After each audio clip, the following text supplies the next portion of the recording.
an oral application for bail was made by the defense,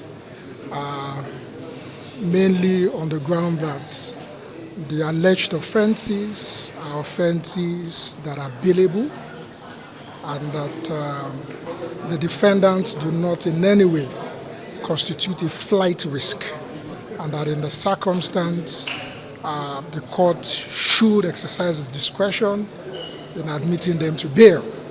And also fundamentally that under the Administration of Criminal Justice Act, particularly Section 162, does not provide that applications must be in writing.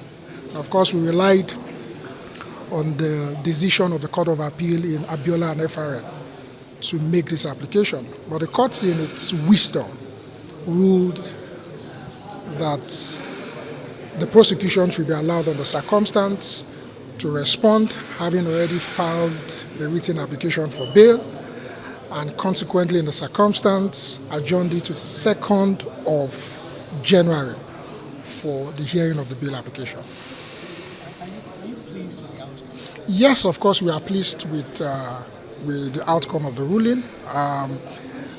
As we all know, bail is entirely at the discretion of the court, and the court in its wisdom feels strongly that in the circumstance the prosecution should respond. Why not? We are pleased with it.